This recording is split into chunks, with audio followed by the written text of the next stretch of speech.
my best friends. Some people say we have a problem, but every night I make a new best friend. And the only problem is we like having a good time. I hope nobody has epilepsy. Oh, yeah, sorry. Okay. Trying to kill an audience member or something like that. That'd be great. Whoa. That'd be great. Hello, everybody. Hello, Love Wrestling. It is Thursday night. It is 8 p.m. And you know what that means. It is another episode of Between Two Beards. How we doing, Pluggo? We got a big one tonight. We got a big guest. He's waiting in the back room. We're going to bring him on in a minute. Tell me Pluggo just froze and he's gone. All right. Pluggo, I swear I will murder you. Not tonight. Not tonight of all nights. Vacation, bro. Yeah, welcome back to already bullshit. First second of the episode. What? I didn't do lights anything. Freezing. I don't have control of the lights from all the way. I can't. That was the mythical I don't want to hear it. I don't want to hear your excuses. There might have been a debut. I'm doing well. I'm doing super well. You're back from vacation. Last week got off to a rough start, but we pulled through. Taryn from accounting had a beard on. She killed. She did. She prepared. She was prepared. She understood the assignment. Our guest for tonight didn't need to put on a beard. Nope. He already has a grand beard. He does. We want to say hello to our friends in the chat, Bobby Munson, Pop Couture, and Turnbuckle Talk. But yes, we do have a big guest. Any more time? No. I would say we have a grand guest. Son of Irish in the house. Son of Irish in the house. Hello, my friend. Good to see you. But let's bring him on. We have the LPW Grand Champion, one Michael Richard Blais, MRB, the Savior. Oh, yes. He is here to join us on Between Two Beards. Hello, my friend. Thank you for being here. We are super excited. It's about time. I've been waiting backstage for minutes upon minutes. I feel like going out for the main event. Like I just have to deal with a 50-50 draw or something. Yeah, I know. Sorry, You got to build the anticipation. Building plus it's a contract. I get it. I do something stupid beginning of every show and piss off JPJ. But like JPJ said, that's right. The lights, paying the bill. At least they're back on. We're good to go. We got the LPW Grand Champion, Michael Richard Blais. The belt's right there. Look at that. It's a beautiful belt. Yeah, it's a cool belt. Beauty. It's a beauty. How are you doing, my friend? I'm doing pretty well. Had a bit of a busy day on the real life front, but otherwise doing pretty good. All right, that's good to hear. I mean, you're grand champion. I mean, what else could you ask for? Of course, you're grand champion. Other interviews. Yeah. Everybody stopping you on the street corners, asking for your autograph. It ain't easy. It happens quite regularly. The people at Tim Hortons know my order every time I go through the drive-thru because I'm the champion. Yeah, of course, and they should. They should.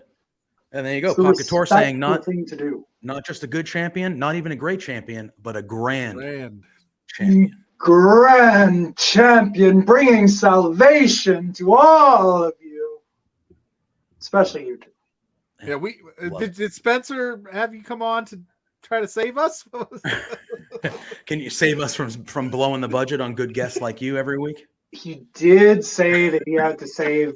He needed saving and to fix the budget and everything because there could be some issues eventually if you guys keep blowing his budget. With that said, I still expect to get my. You will 100%. Oh, yeah, listen. He'll yell at us. He'll blame Pluggo. It's always usually Pluggo's fault. He'll blame Pluggo. We'll be in the office first thing tomorrow morning, but. We cash our checks here Between Two Beards. That's why people want to come back and be on Between Two Beards because they get Alice will send. They get what we promise. Yeah, it was his fault. It was his fault when he started Love Wrestling. He hired us two clowns, and then he goes and he starts a killer kick-ass wrestling promotion. Makes you the champion, so the money's flowing, and he hands us these blank checks, and he says, "Please be responsible," and he messed up. What do you want? It's like a kid in a candy store. So you're blaming Spencer for trusting you. Yes, not me. He 100% still trusts me. There's video evidence that he still trusts me. It's this guy over here that is he's the problem child. This one over here. That's fair. So, it is what it is. It is what it is. So all right. Yeah, we're go ahead, super Pluggo. psyched to have you on, and I think we're gonna dive into some questions here. But before we do, Taryn last week, Taryn from accounting, you're familiar, the other Love Wrestling champion. Yep. We've had both champions on. She gave A me wonderful member of the clandestine society, mind you. Correct. yes, one of our favorites, along with you and Stephen Crow. So Thank we've had two of the three. Stephen, if you're listening, we'll get you in. But she had some questions she wanted me to bring up to you, so I figured we get this out of Yeah, the way. well, yeah. Why don't we kick have them off some with fun. Taryn? Yeah, why don't we? Yeah, that's a good way to. Yeah. You're here. The budget's already blown. She wanted me to ask you about Wagon Wheels. Oh my god. Is that like a pasta or like an actual wagon wheel?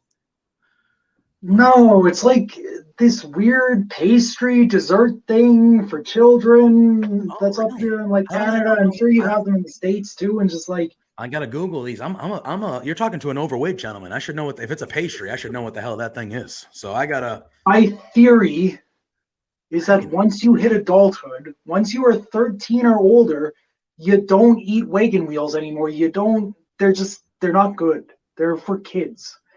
Like, oh, So all right. you're not a fan, or she's I hate a wagon fan. wheels. Okay, she's a fan, eats them around you, and you're just like, get out of here with that? What are you, 12? She has never actually eaten one around me, but if I saw her with one, I would be extremely upset and I would probably have to leave the room for a minute. Wow. I once did a show in Saskatchewan with Ryback. Really? Yes. Okay. And Ryback at the catering, we had like a little bit of catering at the show. It's not like this is indie wrestling. It's not WWE catering or anything. But Yeah. the one thing the Ryback beelined it for was wagon wheels. All right. And now, like, I like to think I'm in pretty decent shape and everything. I'm a tough guy, but there's Ryback and there's the rest of us. Right? I didn't stop.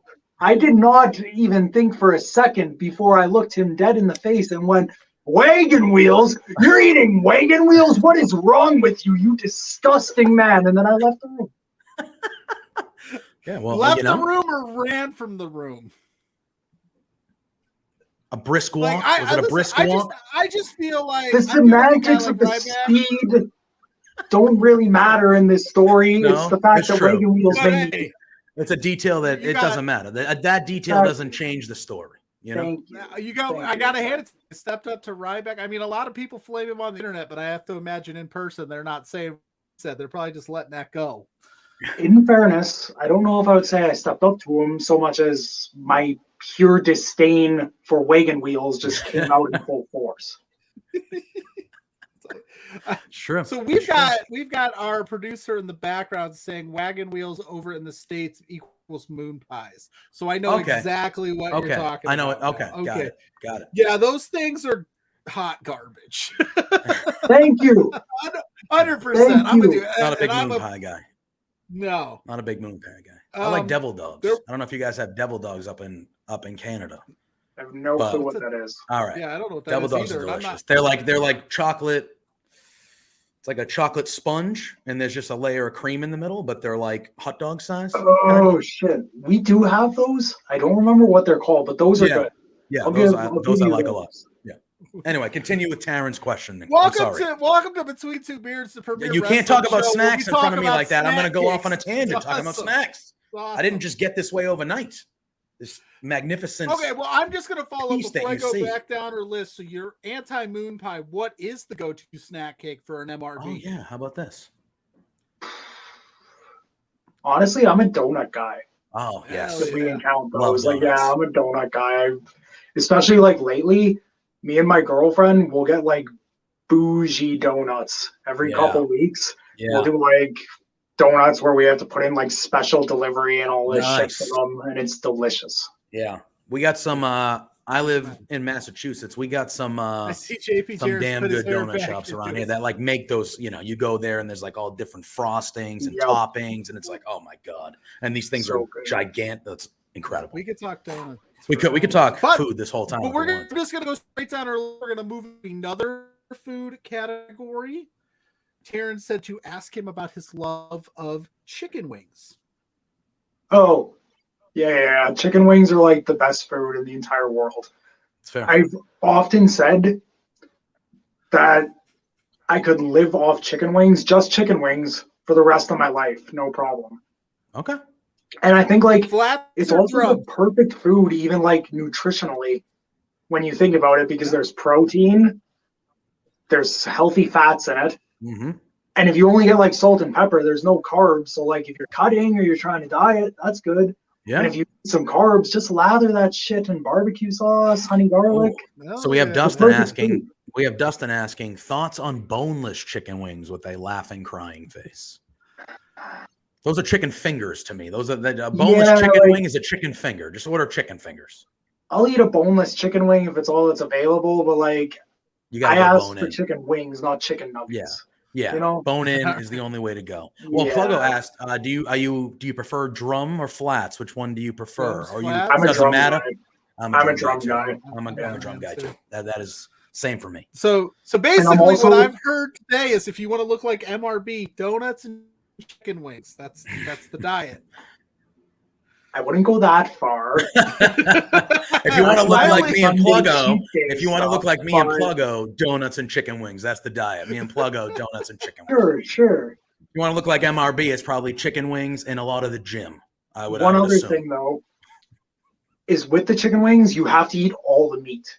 And that Yes. includes like on the drum, like I will bite off You that gotta- top part that's like Mhm. cartilage and everything. I do not want to see any meat at I I all. have also- seen on the bone. people. More Go ahead, offensive Pluggo. than the one bite and then they toss it. I have seen people I hate literally those just people. like take the one bite and they'll put the wing down on the table, and I'm like, there is 5 more bites in that chicken wing right there. There, Yeah, that's you sacrilege. didn't even touch it. Like, that's a waste of money. That's what that is. But anyway, there are more. There are more questions from This Tara? isn't really a question. It's more if she just put it in the notes that just wanted to. You can't swim. Is that true? Or is she just being funny? Uh-oh. Uh-oh. May or may not be accurate that I can't Oh, swim. yeah. The last Sure, time we were out in Karen's gonna Vancouver for WrestleCore, we may or may not have gone to a beach, and I may or may not have almost died multiple Oh, times no. when I tried to paddleboard with my brother. Oh, so she's just to make She's jokes. being mean. Terrence, She's being mean, is what that sounds No, like. I thought she was. unfortunately, Terrence, being completely honest, I can't swim. Okay. Sad. It's painful. Oh, Why would she bring that up? What a I don't Wow. know. I don't know. I'm just going. She said he'll know. Just ask her these questions or bring up these things, and it'll be fun. wow, I Tara. get it. And then we'll end it on this. She said your favorite movie is Donnie Darko. I've never seen that. You never seen good. Pluggo, you never saw Star Wars for crying out loud. You never seen Donnie Donnie Darko for Darko is a real? great movie. It's like a Oh, it's real, it's one of those like mind blowing type Yeah. movies. It's just very good. Yeah, it's fantastic. It's a fantastic movie. And thus wraps up the list of things Tara told me to ask you about. They're Shout amazing. out to We're not Tia. going to take Taryn from accounting's love wrestling title. We're not going to do that. No, We love Taryn no. from accounting. The We love Taryn. Clandestine Society holds all the gold, and as soon as Love Pro Wrestling gets tag titles, they're gonna freebird those things. It's true. Right? That's the plan. That's the Double plan. champs. All right, cool. Well, that was a nice little entry to things, talking about some snacks and Way to chicken wings loosen and up things the- like that. I did have a Now I'm question for hungry. you. I know, right? Jeez. Can't talk about food in front of certain, Oh, I'm hungry too. Don't worry. Yeah. I know the feeling. Usually what I ask when we get wrestlers on here is like, being a wrestling fan my whole life, but never physically, obviously learning or wrestling. What moment early on, maybe in your childhood or whenever, what was the moment that made you fall in love with pro wrestling? As a fan first, or maybe it was all the same where you were like, this is what I want to do as you were immediately falling in love. But what's the first thing you can remember that made you be like, oh, what is this? Like, I think I'm in love with this thing here. I always like tell people this, that it's weird because that moment is also the very first memory I have of my life in general. Mm. I just remember like I was 3 years old and I was sitting down on the couch. My mom was out playing bingo because she had like gone home from work earlier and whatever. That was her thing that she would do on Mondays. And so then my dad was watching me and he fell asleep. So I was just sitting with him, flicking through channels on the TV. Yep. And all of a sudden I stumble across Monday Night Raw, and there's Bret Hart making his entrance. Oh, And I'm a kid from Calgary. yeah, I was gonna say, And I hear WWF World Champion Bret the Hitman Hart from Calgary, Alberta. And I see this like larger than life guy, all the lights and everything. And it was just, as soon as I saw that, I was hooked.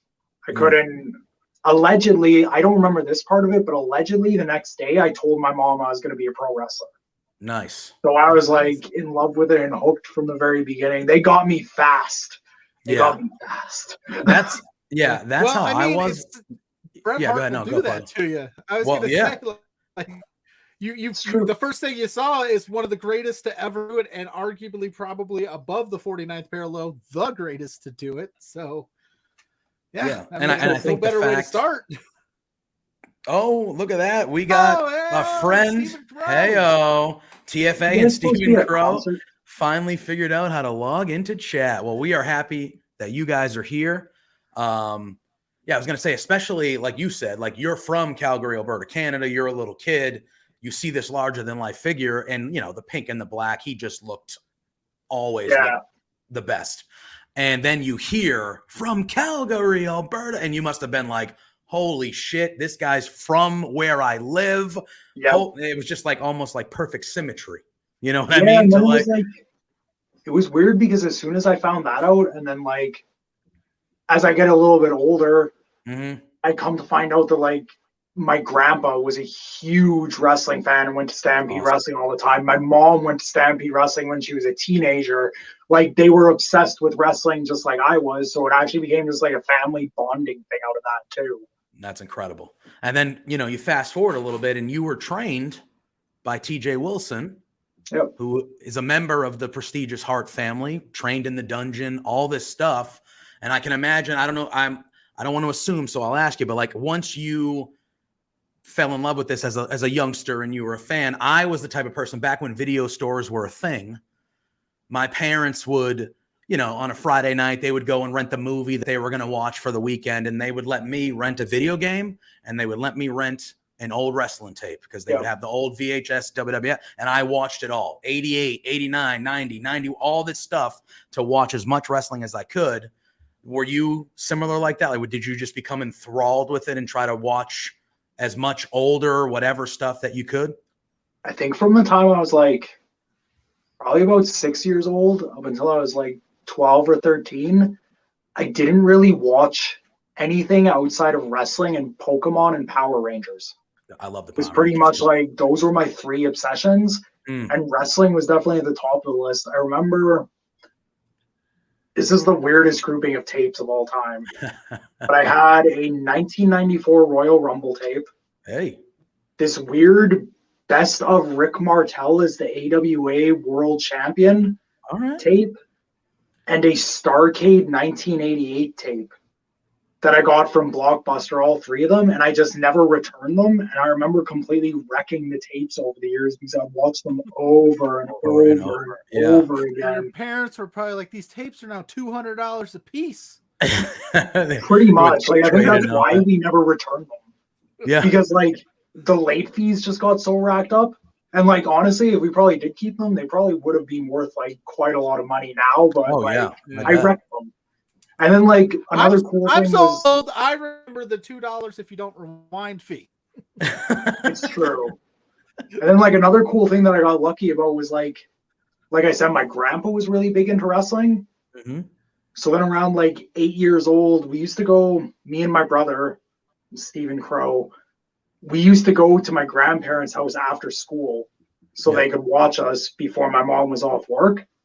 Well, it turns out like my grandpa had hundreds of Stampede wrestling tapes and like old NWA tapes and stuff because he just recorded everything on VHS back in the day. That's incredible. So then like that played up for me too. Like I did a ton of wrestling. That's amazing. That is amazing.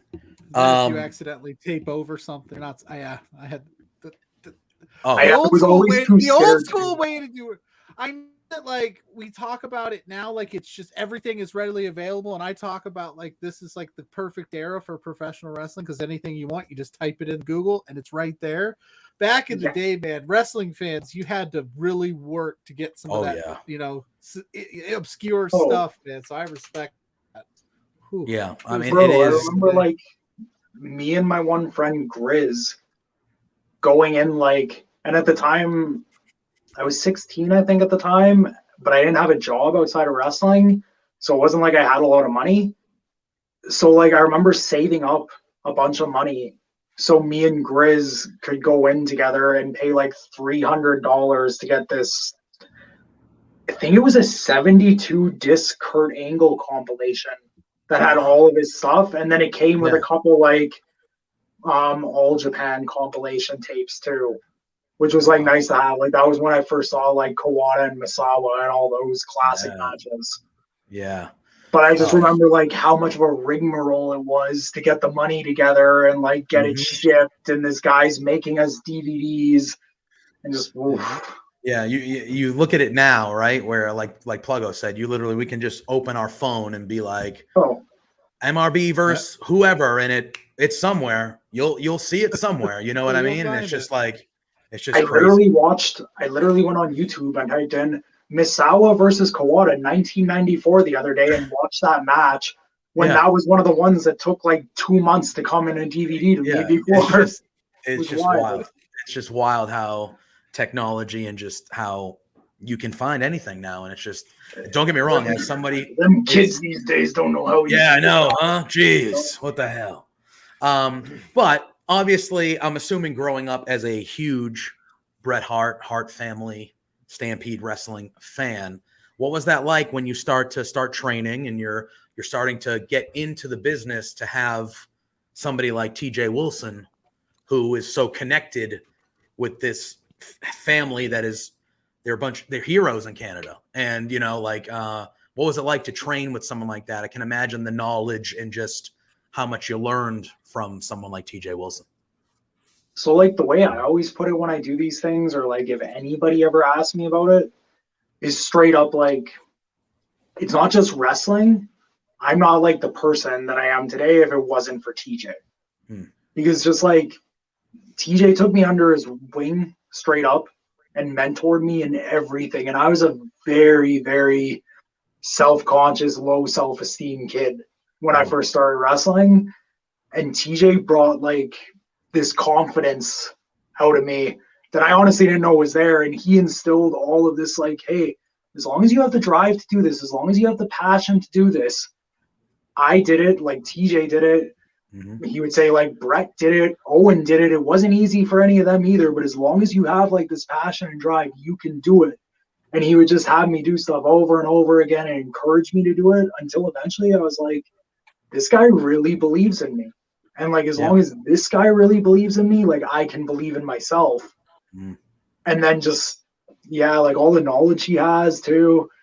I've learned things from TJ that like, I don't think anybody else would ever know or think of just because he thought of it. Yeah. Like even I'm convinced, I had this conversation with him a little while ago, truthfully, and like somebody could get mad at me and say that this is like bullshit all they want, but I honestly believe, I think he may have been one of the first guys to invent the proper way to bump that gets taught in schools nowadays. All right. Because really interesting. Yeah, because like, so without going into too many details and giving away too many secrets, you're taught to snap back and hit a certain way and everything nowadays. But if you watch a lot of wrestling from before like the early 2000s, not everybody does it exactly that way. A lot of the old guys don't do it exactly that way, and that's fine. It was just different back then. But I swear, like TJ and that Stampede Wrestling crew and everything were the ones that like first really, really started to show that way. Yeah. And then like you guys would have heard about it too. Like the Stampede Wrestling style has traveled the entire world. So I honestly believe that Stampede style is kind of what like created that. Yeah. So then I got that fountain of knowledge, and imagine what it's like for everything else. Yeah. Right? Yeah. That's crazy. Yeah. And then like where I was training too was BJ's gym. So if you don't know about BJ's gym, all I have to tell you is there's that picture of Brett's on one side, Owen's on the other side, and Stu Hart's sitting on a bench, and he's just doing a lat spread, and there's this clock above them that says time to lift. That's BJ's gym. Nice. Yeah, I so know a like, lot I just of had that. I know a lot Great of stuff. independent wrestlers that say it's not the first day. Anybody could show up on the first day of the training. It's the second day that makes you, you know, you come back for the second day. And I have to imagine, you know, a Stu Hart led training session that second day. Whoo, if you show him back up, because I have a feeling he was trying to weed out the weak. And whew, I've never taken a bump. I've never done it. I always have mad respect for wrestlers. I think they're insanely good athletes, but whew, I don't know if I could make it past day after one. after that first day and the second day and the third day and the fourth day and the 30th day, your neck's pretty sore after all those bumps. I can imagine. But, like, Do you just lose count after day one? You're just like, all right. honestly, like, eventually, yeah. Because I remember, I think my first day, I want to say my first day, I took probably 50 or 60 back bumps. They don't ease you into it, huh? They're just like, let's go. This is what you want to do. Well, especially because at the time, like when I first started at BJ's, the initial like 2 to 3 months, I was the only one that was showing up consistently every day. So like that was about like all I could do. So I got really, really good at bumpy and really, really good at rope running. And then like I had Alex Plexus came along. I don't know if you ever heard of him. And then my old tag partner, who hopefully will come back at some point to Love Wrestling, Brandon Van Danielson, he came along, and we just like blossomed from there, because then you had 3 guys that were just obsessed with it. Awesome. That has to help with pushing each other and exactly, you know, wanting to get better. Like you all have a common goal of sorts, I would assume, and you're That's you know awesome. you're working, you know, you're individually doing what you have to do, but you're kind of working together to get to where you guys want to go. You know what I mean? I always say like wrestling is this weird thing, because on one hand it's a very individual thing, and you hear all this stuff about like, oh, you have to be kind of like an asshole to like make it, like you have to be a little bit selfish. But then at the same time, I'm like, I don't know how true that actually is, because I've gotten so much better just by having like friends and other wrestlers that want to support me, and like vice versa, me being able to support them, because I learn a lot just by like helping others.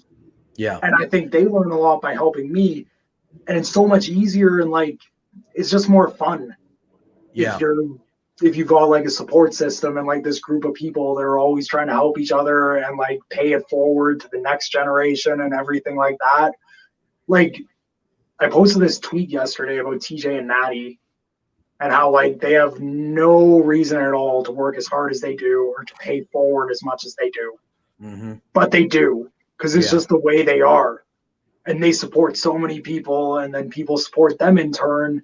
And that's another one of those things I think I got from them, like especially from TJ, is I'd rather pay it forward and have a group pushing each other and driving each other than just be like an individual. Yeah. You know what I mean? And you know, speaking which is like, oh, you want to go? No, I was just gonna say, like, speaking. Yeah, I know, right? I was gonna say, speaking just from a fan perspective, like I'm just a fan. I'm not inside the business or anything like that, but I do feel like there is a culture shift when it comes to that amongst like you see on Twitter now. You'll see people in WWE when one of their friends in AEW does some cool shit on Dynamite. You'll see those WWE wrestlers on social media, like when Claudio won the Ring of Honor championship. You saw those people that he made friends with, and that those bonds that he built that are still working for a completely different company on Twitter being like, hell yeah, like like much deserved and stuff like. And I think that's probably, you know, and that's a different culture now that I think, you know, obviously social media has changed the game. There wasn't social media when the Attitude Era was going on or things like that. But the stories you hear, it was very like, hey, nobody's taking my spot. Like, this is me. Like you heard those stories, right? And now I just feel like you see a lot more of wrestlers like encouraging and cheering on and like loving what other wrestlers are doing, admiring to a degree.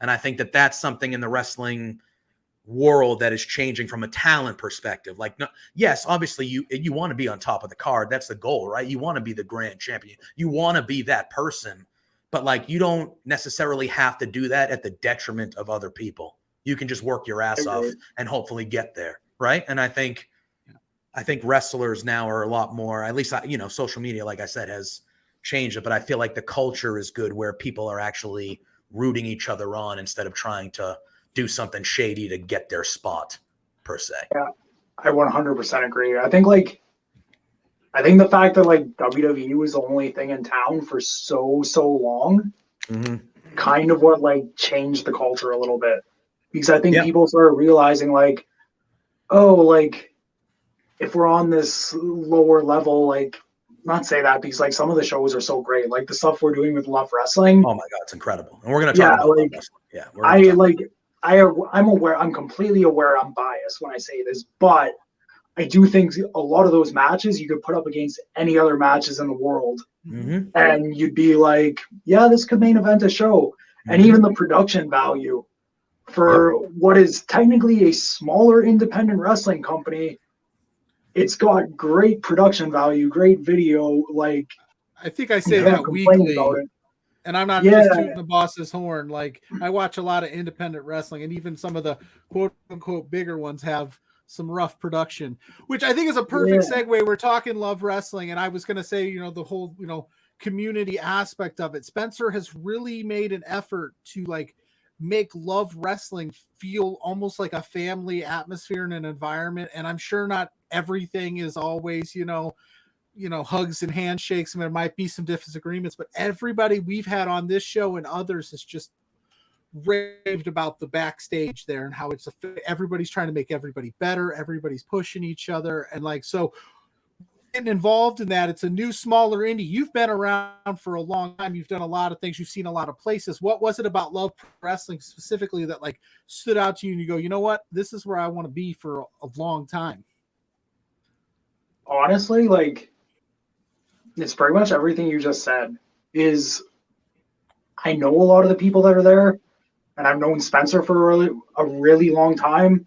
Spencer will tell some people like, I was one of the first people to like kind of have his back around here, and like I think I was his first interview even.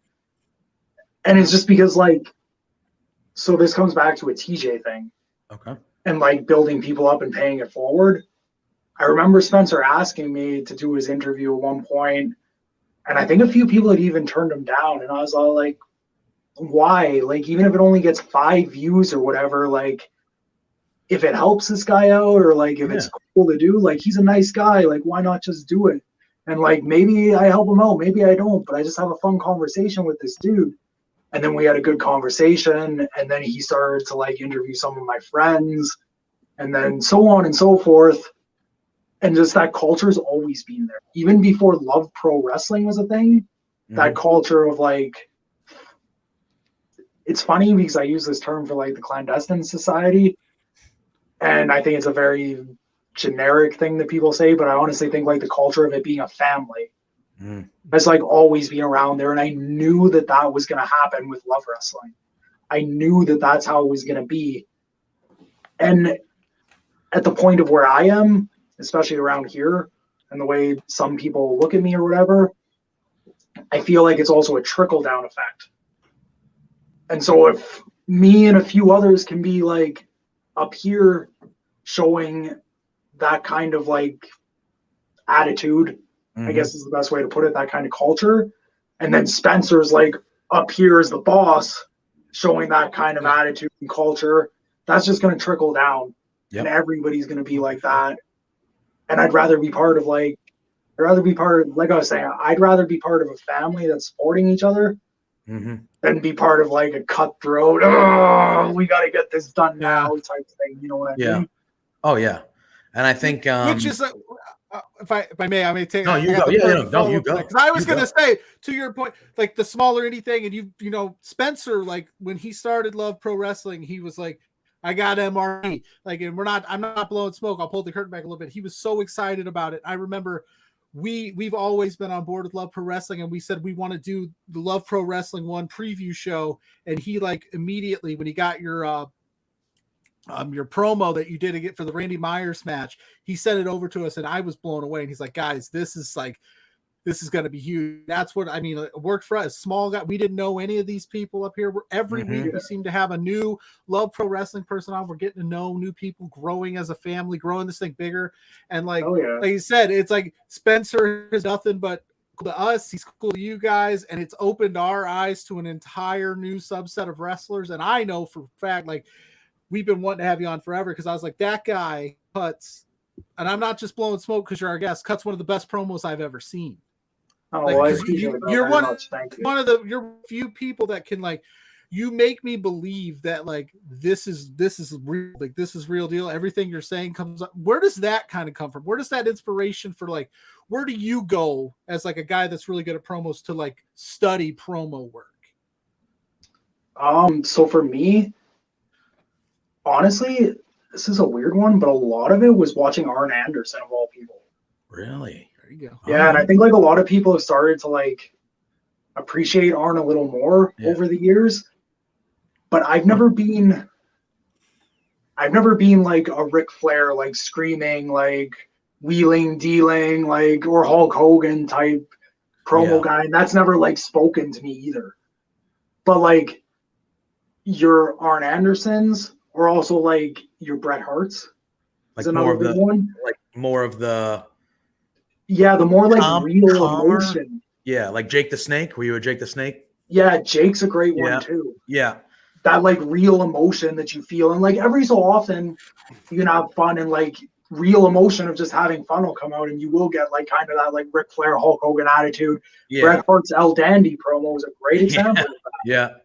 Yeah. But like, I'll go into like, once I started watching all that stuff and really studying it, I started to think like, how can I find ways to do this myself? So now I'll go into places in my head, my heart, where it's situations that have actually really affected me in my life.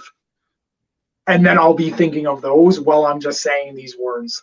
And it seems to work, I guess, especially if it worked for you. So I appreciate that. I was like, MRB's so this was the first, you and Randy Myers, this was the first show. And we were definitely going to promote it on our show. And Spencer sent it over. And I remember I had a similar reaction to Pluggo because, you know, us being down in the States, sadly, we don't hear a lot about Canadian independent wrestling. We just don't. Yeah. And like Pluggo said, Spencer was like, yo, the main event's going to be awesome. Like, we got MRB, we got Randy Myers. It's going to be incredible. And I remember watching that promo and I was like, how the hell have I not heard of this guy?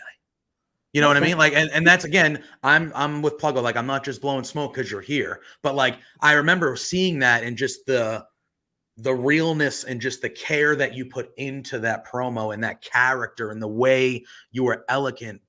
I'm sorry, but you spoke softly and like you slowly, but it was like pure emotion. And I remember being like, dude, if this guy's cutting promos like that, how the hell have I not heard about him? You know what I mean? And so fast forward now, when Spencer's super excited about something, he's usually on the money about it. So it was I agree with Pluggo. It was like one of those things where it was like, whoa, like I got to pay attention to this dude. Like I want to know more about this guy. And like being someone who, like I said, we don't get, there's nowhere for me to go watch independent Canadian wrestling because there's not enough places for me now. That's getting better with social media and things like that. But there's not even enough places for me to go watch a good amount of United States independent pro wrestling. So, you know what I mean? Like, so it's been cool. Yeah, go ahead. Yeah. About what you just said is like, that actually kind of ties back to the question of like, what made me want to be part of Love Wrestling too, which also ties into my whole family thing.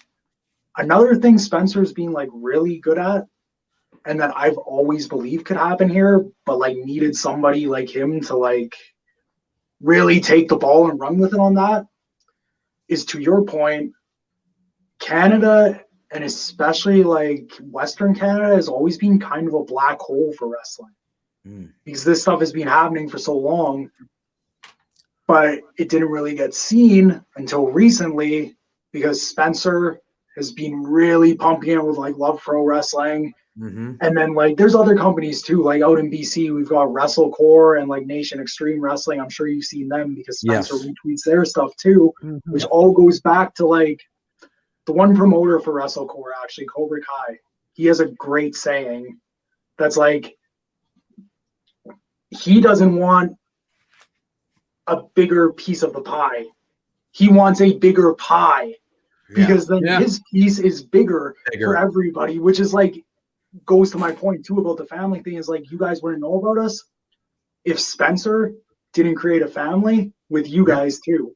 Right. Yeah. You guys are like just as much a part of all this as like all of us are, right? Yeah. I mean, and then what you said early on about how, you know, you were paying it forward, and like, even if it's 5 views, it still helped. Like, that's how we feel. We're like, Spencer, anytime. Yeah. If we can get a couple more people to invest in an MRB or a Taryn from accounting, whatever we can do on Thursday nights with our piece of the pie, we're so excited to do it, because like I said, and I'm not to say, I watch a lot of independent wrestling, and LPW is second to none. Last week Hab Guy was very eloquent in saying it's not just the super Canadian independent wrestling, it's a great indie wrestling, like, because that was our thing here, was like we always said, you know, the Canadian down here, it feels like Canada's always slept on a little bit, and we talk about that almost every week.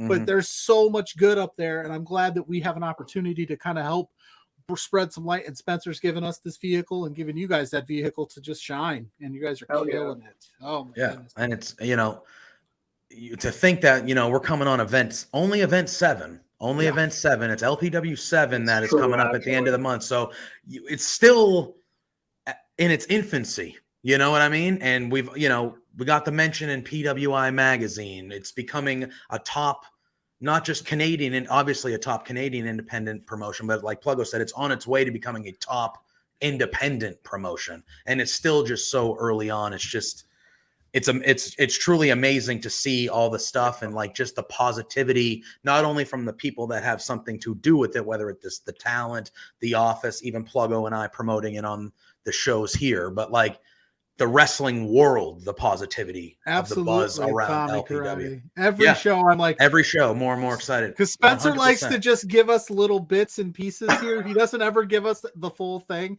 He'll just go, check this out. And you're like, damn, that's cool. And he's like, watch this. Like, shit, that's awesome too. I know we don't have you for a ton more. I know you got things to do. We don't want to keep you all night. So we do want to talk a little LPW 7. Yes, we do. And the Clandestine family had a good LPW 6, but then the end of it got, some people are coming. How's that target feeling right now on your guys' back? Thing is like, there's always been a target on our back. Like, people always want what they can't have. And when you're as good as we are, and when you're as close knit as we are, and when you're pushing like we are, everybody wants to have a little piece of that. But the thing is you can't stop family. You know what I mean? Like, you can't stop. We're a locomotive, and you're just not going to stop us. Yeah. So sure, it's a little, oh no. Oh, the video. Sorry, we can still hear you. We can still hear you. Locomotion. We're using that one, JPJ. Locomotion. I know, right? I love it. Oh no. He's back. He's going to be back. I'd say maybe we'll get him back. No, we'll get him back. I think he probably got a phone call or something like that. That usually happens when we've had people MRB on the phone. or Love Pro Wrestling Champion. That was MRB. That was I think he'll be back. There he is. He's back. Is. We're good. We paid the bill this month. I don't know. I know. I think was that Spencer saying the budget. Get him 45 minutes. Come on, guys. You're killing me. Yeah, we're like a locomotive. You can't stop us. Yeah, and I was just gonna say, you know, the challengers that Pluggo is speaking of, as we saw at the end of LPW 6, we had State of Emergency.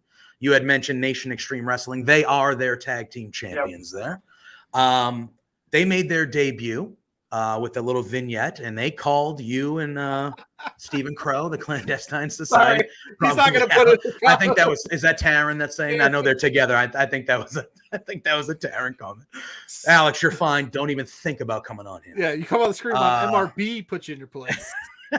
Champion. No, but State of Emergency. They came out. They called you guys out, the Clandestine Society. They said, "Hey, oh, there's my cat. Don't mind him. Don't mind him. He's the king of the show." Tell us what about the history a little bit between state of emergency in you, and how are you feeling about this challenge when you get to LPW 7? How are you feeling about this matchup against State of Emergency? Oh God, where'd he go? He's Am I gone still there. again? Yeah, no, you're good. You're good. We're good. Okay. I don't know So what happened there. the funny part about it is, I don't really understand why they're so angry or why they want to come after us, because I'm actually a huge fan of State of Emergency. I've been singing their praises for months now. When I first went out to BC for WrestleCore back in March, I wrestled Miles DeVille in my first match there. Mhm. And maybe he's a little like upset, maybe he's a little hurt deep down inside that I beat his ass when I did that. Maybe he's not willing to accept that salvation, where's my book, Salvation, Mhm. could be there for him just yet. So now he has to bring his big bad buddy Wolf and try to do whatever, try to get his revenge. I don't know. But the thing is I actually think State of Emergency are awesome. Mhm. They're one of the most intense teams I've ever seen. And they've got some ridiculously cool tag moves, and they're just a well-oiled machine. And history-wise, I don't know what they have to be angry about, but I honestly think it's going to be one of the best tag matches that wrestling in general might see in all of 2022. Yeah. That's what I'm hoping for, and that's what I'm aiming for. And me and Steven are going to win. Because as good as they are, you can't beat family. And not only are we family in the clandestine society, we're legitimately brothers. So there you go. Well, our friend Dustin in the chat says it's going to be a crazy match. I would think so too. And I am one, and I'll be very upfront about it. I don't know much about State of Emergency. I don't know much about them. you should go look them up on YouTube, man. Yes, I've looked up some stuff over the last couple of days. I've seen a couple of their matches, and the thing you said about their moves, their move set, and things like that, very, very very original, some unique stuff. And they have they're NEW champions. I forget the second federation, but they're Think without a cause. Yeah, they're champions in multiple federations. They're coming to make a statement, and you make a statement by coming in and challenging the grand champion of Love Pro. I mean, you're coming in and you're challenging the top dog. So, you know, So it could be a statement, or it could be. It could be. One of the two. It could be. Well, we got a great question here. I know, like we said, we're getting close to the time, but he says, MRB, before you head out, how was the experience facing Braun Strowman on Raw and Kenta on 205 Live? Why does that keep on happening here? I don't know what's happening here, but we're good. We're good. Jeez. Again? Pay the bill. No, you're good. Alice. You're good. Yeah. Well, I guess the bill must not be getting paid or something. Oh. Spencer's trying to pull the plug. See? The budget. This is why you can't go over the budget too much. I lied to Spencer last week, and I told him that Taryn and I had a business training meeting. That's what the show was. Well, she is from accounting, so she was supposed to tell you some fiscal responsibility. Yeah, no. Apparently, we didn't learn our lessons. So. Anyway, so how was Braun Strowman and Kenta? What's that like? What's that experience? How does that all go down? They were both very different experiences, but both very cool in their own right. When it came to Braun Strowman, so basically, I don't know how much you've ever heard about WWE extra work and things like that, but you kind of get booked as an independent wrestler. You can get booked to do extra work for Raw, SmackDown, NXT, things like that. And you're basically just going there to try to get a look. Okay. It's sort of a tryout, sort of just get your face seen. Sometimes you get to have matches earlier in the day for the agents, which are a tryout, which is really cool to do. Mm-hmm. But every so often, they'll need guys to do something on the show, and they'll choose whoever they need. So when it came to Braun, that day they just looked at the group of us, and they literally went you, and chose the four of us to have that match with Braun. Luckily, not that I'm saying I did a lot or that there was a lot to do, but of everybody in that match, only one guy got to actually get a shot in on Braun. And I believe I was chosen for that because of the TJ Wilson connection. Yeah. Oh, yeah. Yeah. Now, was that a good thing or not? I don't know, considering he threw me on the ground and bashed my face in with his forearm afterwards. Like, but it was you're still a cool to pros do pro. regardless. I just have to imagine in that moment, you're like, if I lay this in too hard, I'm gonna, because Braun is a brick house. 100%. Actually, what I was more worried about was not hitting him hard enough. Because before we went out, he like outright said, like, you better hit me hard. It better look good. And so I was like, shit, I have to like actually like, swing on this one. Right. You're like, oh, But no, all right. Damn it. No. Biggest thing about that one that was like cool, the Raw one, was I was obviously very nervous because it was my first time doing anything for WWE. Yep. So I was very nervous until we went through Gorilla to walk down the stage. And it was during commercial breaks or whatever, but they played like just this generic music for the four of us. And we walked down the stage and I'm looking at the crowd and there's probably 10,000 people there. And for whatever reason, I just had this, what's the word, cathartic moment where every like nerve and everything went away. And I was like, yo, I'm just like, this is like where I'm meant to be. Yeah, this like is where this I'm is supposed to be. exactly where I'm meant to be at some point. I don't know when it's gonna happen. I don't know how, but this is where I'm meant to be, like full time with my life at some point. And it gave me like this whole entire. I had a lot of confidence already going into it in wrestling because I'd already been doing it for so long. But it opened up this other little key of confidence in me too, where I was all like, okay, like this is actually what I meant to do. Yeah, that has to be. So that was like cool. And then 205 Live was really cool because on that one, it was actually, I think it was a 4-minute match, which doesn't sound like a lot of time, but compared to 90 seconds is a lot of time.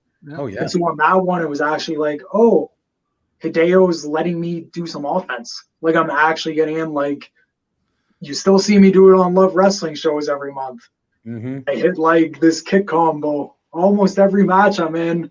And I did that to Hideo Itami on WWE TV. And like, you can't really ask for anything better than that. No. And then even weird other little part of it is I texted my one friend that day. And I had to just be like, yo, I'm wrestling Kenta. Yeah. Right. Because literally in like 2000, I want to say it would have been like time frame would line up about 2006 to like 2009. When he was like really big, coming and doing Ring of Honor and stuff, and him and Marufuji were having all those matches in Noah. For a period there, like Kenta was my favorite wrestler. So I'm sitting there and I'm like, yo, I'm wrestling Kenta. I'm getting offense in, and it's for the WWE. And I'm even wearing my gear that says I'm a Western Lion at the time on WWE TV. Like, how much better can this possibly get for a kid that's just here trying to get his face seen? Is there a lot of interaction before the match, like going over what you guys are going to do? Or is there a lot of just like go out there and figure it out in the ring? Or is it very heavily like, these are the moves you're going to do, this is the offense you're going to get in, and then you go from there? Depends on the situation you're in. Yeah. I don't want to give too much away. What I will say is, like, everybody close your ears. This question's for me. What I will say is, like, Kenta was like very, very cool about it. Okay. So like there was some planning that went into it and everything. Like, you got 4 minutes on TV. You got to make sure you don't go over time too much or anything. But he was very much like, originally, I think there wasn't any plans for me to get offense, to be honest with you. Yeah. But then he was the one that was all like, oh, and like broken English kind of speak because he's Japanese. But he was like, oh, you trained by TJ, by Tyson. Oh, you know how to work. And I was all like, yeah, man, like, I can do whatever you want me to do. And he's like, okay, you do anything like this, like couple moves to me. And then I just told him my kick combo. And he's all like, okay, we do that before I kill you. Yeah. I was like, okay, cool. That's awesome. And it comes back to the whole family atmosphere, helping people out. And then eventually it pays off, and working with good people. And to be honest with you, that was like I've always had like this weird mindset too in wrestling where it's like I don't really care in the matches I have how I look. As weird as that sounds, I want to just like make whoever I wrestle look the best I can, and then they're probably gonna like make me look really good, and then we're just gonna both look great. Right. Yeah. But that was actually a moment too where when Kenta did that for me on WWE TV, and he's supposed to be like, this is supposed to be like a squash match, like a match where he just gets his character over. Mm-hmm. But he's the one that was all like, no, I'll let you get a little bit of offense in. It was a very like, not eye-opening, because I always kind of had the idea of like, I want to make other people look good. Yeah. But it was a very like validating moment where I was like, oh, okay, this is the right mindset. Like, it's better for me if I'm in a spot here and I wrestle someone here, it's better for me to pull them up to here. And by letting them do stuff and making them look good or letting them get whatever they want in on me, it's just going to help that. And Yeah. by doing that, I actually end up looking better, especially if I beat them. Yeah, of course. So, like, it was a very validating moment, too, when I think about it that way. Oh, and I Yeah. imagine, too, like you said, super validating. It's Kenta. If Kenta's willing to do that, who am I to say no to somebody? Because exactly. if the people at the top are doing it, then obviously they're doing something right. So that's really cool. Awesome. All right. Well, I think like last question for me. Obviously, on August 26th, you will be a part of LPW 7 and Out Came the Wrestlers. You will not be defending the LPW championship. You'll be in a tag team match with your family, your brother, the Clandestine Society, Stephen Crow, against State of Emergency. But what are your goals as LPW Grand Champion? Where do you want to take that title?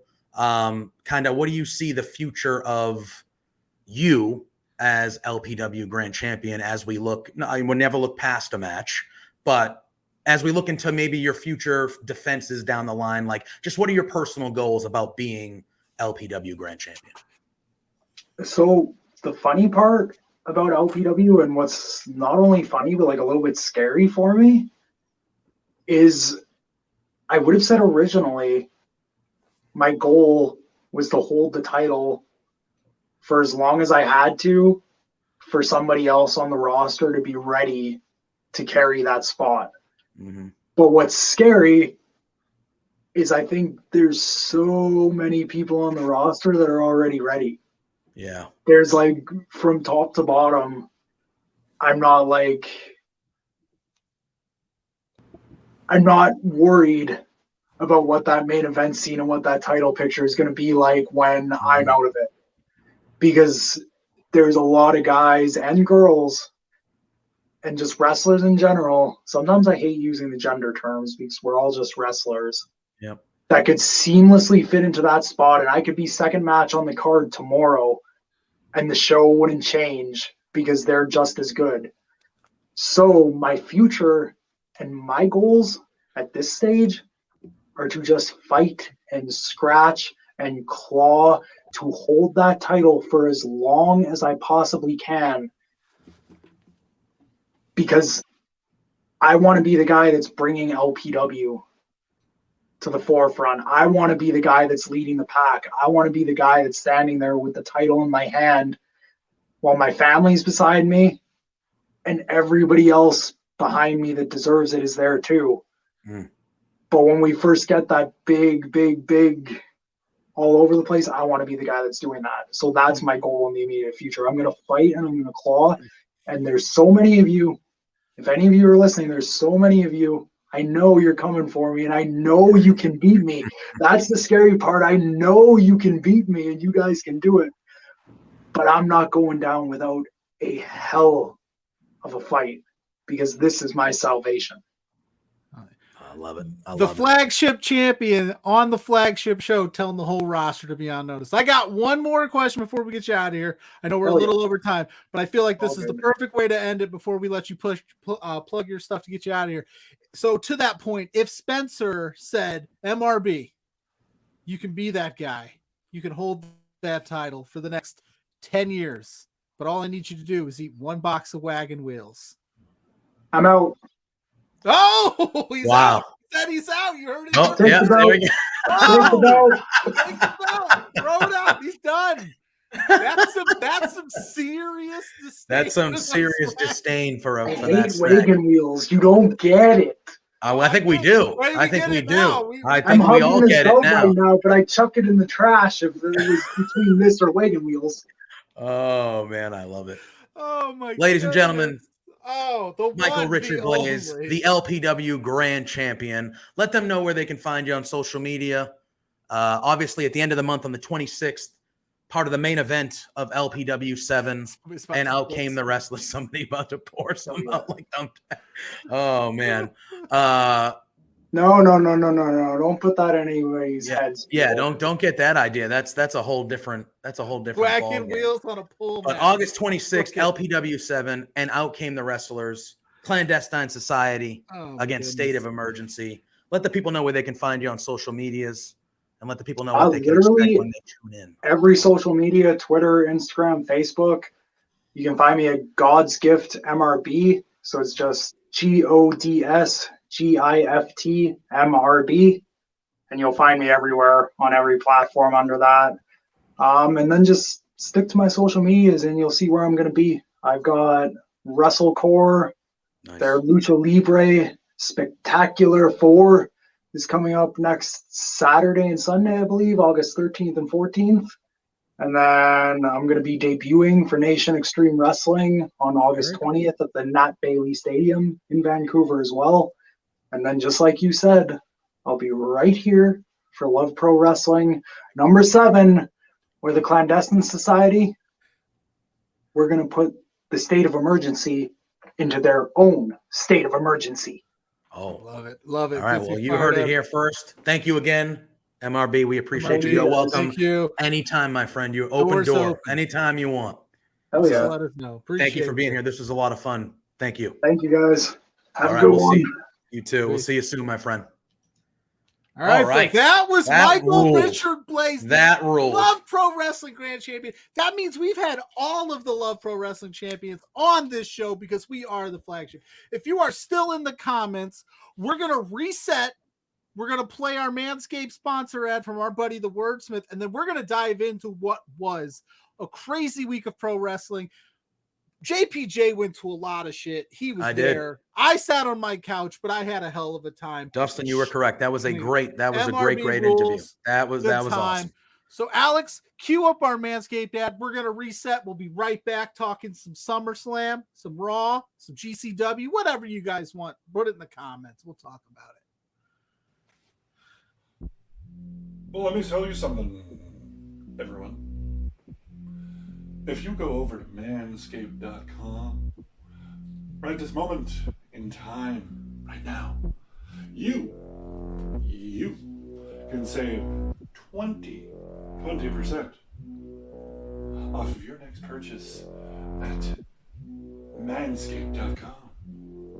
But how am I going to save 20%, I hear you ask? Well, let the wordsmith tell you. Because if you enter promo code LOVE Wrestling, that's right, Love Wrestling, you can see it down here. You can see it scrolling across the screen. Enter promo code LOVE Wrestling and save 20% off of anything you find on that website. And also, you'll get free shipping. How crazy is that? 20% off.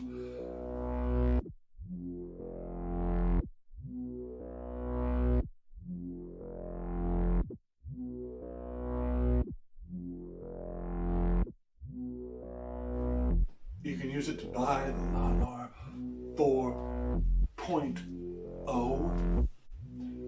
And at the end of the day, your balls are going to thank you because, like the headline says, at manscaped.com, we save balls. And it's just too sweet.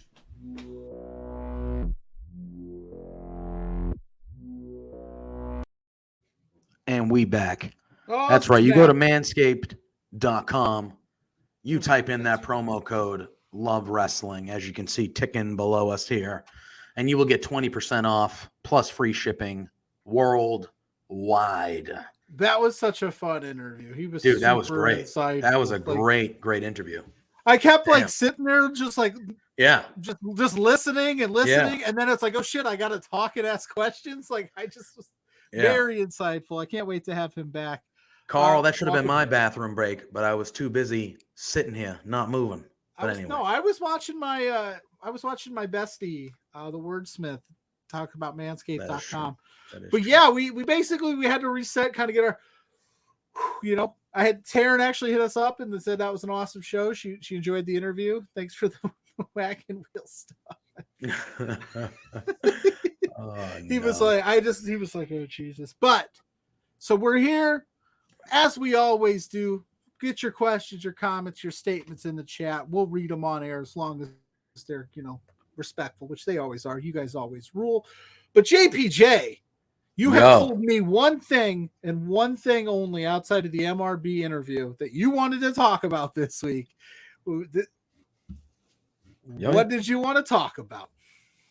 I mean, I want to talk about Raw. All right, let's do it. We don't ever say that. Usually. No. It's been a while. It's been a while. Stained. I could hold my head. All right, thank you. That's enough. We want people to stay and watch the show, Pluggo, not leave. Before we do that, while you're here, if you stay tuned after the show, we almost forgot. After the show, right here on this Love Pro Wrestling channel, we are hanging out with Bobby Munson and Papa Smokes doing a little MLW draft. So if you come here for drafts, we're doing them after the show with our boys over at Major Love Wrestling. So tune into that. Anyway. Sure. F and R, guys. So, all right. So obviously I went to SummerSlam. You know, SummerSlam we talked about. We were over on Pop Couture. If you want to give them a follow at twitch.tv/Pop Couture, COUTURE. We were over there on Monday with our pal Mike Fish, and we dove into a full-on SummerSlam review. We can talk about SummerSlam, whatever you guys want to talk about in the chat. But I wanted to specifically talk about Monday Night Raw. Because, well, first of all, I want your opinion. I haven't asked you your opinion yet because I watched Raw. I loved Raw. Was it the perfect show? Absolutely not. But again, I loved Raw. I think, like I said on the reaction show for SummerSlam that I was on, and then we talked on Monday before Raw was when we did our SummerSlam review. It is going to take some time to fully make all of the changes that Triple H probably wants to make. There still was some spots that, you know, questionable. It's a little slow, or the DQ finishes, but you got to, at least they were advancing storylines this time, right? Like the DQ finish in the ladies match advanced the 3-on-3. Raw was fast paced for the first time, and I don't even know. Like this is how I watch Raw. I watch it throughout the week on Hulu because it's an hour and a half long. It's not the 3 hours on the Hulu replay. So I don't have to, I can weed through all of the filler stuff, but this Raw felt like there wasn't much filler. It was fast paced. The first hour had no commercials. It was very promising. Like, you got good wrestling matches. That triple threat, the finish with AJ Styles, Mustafa Ali catches him with the Styles Clash on The Miz. It was good stuff. We're going to get Tommaso Ciampa pushed, which I think was expected because he's one of Triple H's favorite projects he's ever had and one of his favorite wrestlers. Like, it just felt like, it's just this whole week has felt like, oh my gosh, what are they going to do next? Like, you almost felt like if you missed Raw live, which I did, admittedly, you missed out, bro. I missed live, but I went back and watched as much as I could. I might have fast forwarded through a few things here and there, but I mean, it was one of those, it's like, oh shit, I missed out. You know what I mean? Like, oh crap. There was rumors swirling about maybe Sasha and Naomi show up. There's maybe Johnny Gargano's coming. It's becoming, and I don't want to say this because it's not a fair comparison, it's becoming that AEW mindset of, it's like, you got to be there. Like, you got to see this shit because If you miss I it, mean, you that's might what miss wrestling should be. and that's what it used to be. And Triple H in literally 1 week has not gotten all the way there yet, but he's been like, all right, let's fucking do this. Like, we're not gonna I'm gonna push my people. We're gonna have wrestling. We had Warren on Breakfast with the Beards, and he was like, it doesn't even have to be good writing, just to have good wrestling, and that'll bring you in. Yep. I agree. And it was one of those things where I love, when we saw it start with SummerSlam, where at the end of the Becky Bianca match, we saw Bayley return, which I lost my voice right at the beginning of the show because I was screaming like a child. That Bayley came back. I was so screaming like excited. a full-grown child. My Lost wife voice looked at me immediately. like I was crazy, and I was like, "It's Bayley! It's Bayley! She's back!" And I my was wife there, was like, and what? I was screaming as loud as I possibly could, to the point where my voice was already over right at the beginning. But she didn't come alone. We saw a returning Dakota Kai, and we saw Io Shirai, formerly known as now Io Sky. Which, you know what?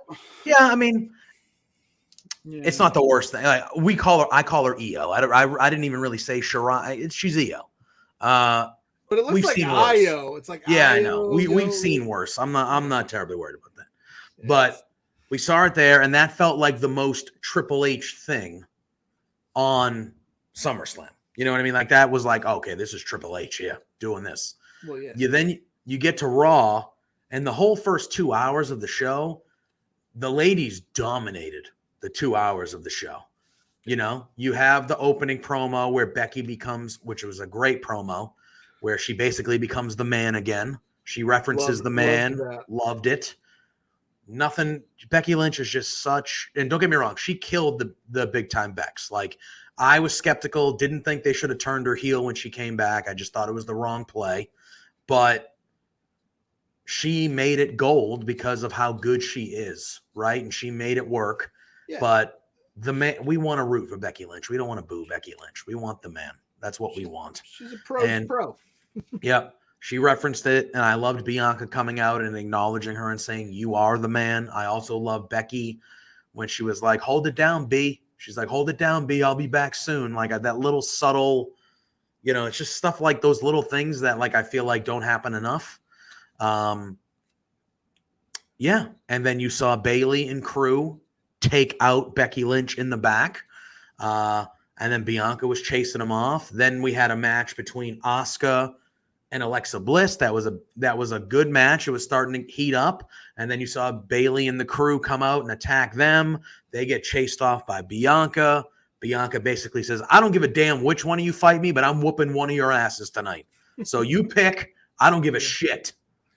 But I'm effing one of you up. So pick one."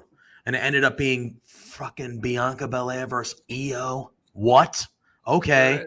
And they had a banger, and okay. Don't sleep on the fact, too, that commentary actually acknowledged her as an NXT champion. They did the same shit with Ciampa. They said former NXT champion. Like, yes, thank you. So NXT's in canon now, so you're going to treat a former NXT champion like that matters? Because it should. It should matter. Jesus. But that made me happy. That made me happy. And then we got Io had the same entrance, same music. Oh my God. I was just like, oh, this is incredible. We'll know if Tripp's really isn't in charge if that music and entrance change. No, it's not. It's not. And if Bayley and Dakota and Io all lose the first match, literally, we'll know. We'll know who's really running the string, who's really pulling the strings. It was fun while it lasted. But Bianca and Io had an unreal match. The first triple threat that you mentioned with AJ, Mustafa Ali, and Miz, right? Was it Miz in that one too? Yeah. Yeah, that was amazing. Mustafa Ali looked fantastic in that match. They made him look like he mattered. And that finish with the 450 right up into the Styles Clash was incredible. The other triple threat match, while I thought the AJ Styles one was better, but Ziggler, Chad Gable, and Ciampa, that match was really damn good too. And Dolph Ziggler and Gable exchanging like real wrestling moves in the ring like that, like all day. I could watch that shit all day. Yeah. Give it to me all day. I could watch it. It's weird that we're excited about wrestling on a wrestling program. It's crazy. And then we also got, later on in the night, we ended up getting AJ Styles versus Ciampa, which was another very good match, with Ciampa winning and getting the push to the fact where he's already in the United States Championship picture next week on the main. They built to something next week that I think most of us are looking forward to. That vignette for the United States Championship made the United States Championship look more important in 5 minutes than it has in the last 10 fucking years. Unbelievable. Oh, agreed. Well, and that's been a big concern. Like, if you're not going to have Roman on the show, if you're not going to have Brock on the show, your mid-card titles need to feel like they're important, and they did that. And then that's always another argument that we have with Raw or SmackDown is, oh, we'll see that again next week. No, we're building towards a new match. Now, if they run, again, I'm going to just say it to play devil's advocate, if they run Ciampa Styles back 14 times, we'll know that they haven't learned anything. But for me, personally, I think, like, in my mind, if I'm Triple H and I had the black and gold brand to where I had it when it was at its peak, and it was wildly considered the best show the WWE had, now that Vince is gone and you've given him the keys to the castle, so to speak, he wants to prove that I can make the shows that were drawing better already. I can improve them tenfold and do more than Vince ever did, because I feel like if you're in that type of family, there's a competitiveness there that's just by design. And Trips was like, I had the better show. I didn't have the numbers, but I had the better show. If I had your budget, if I had your X, Y, and Z in his mind, and he's like, all right, well, this is mine. Watch this, my first 2 shows.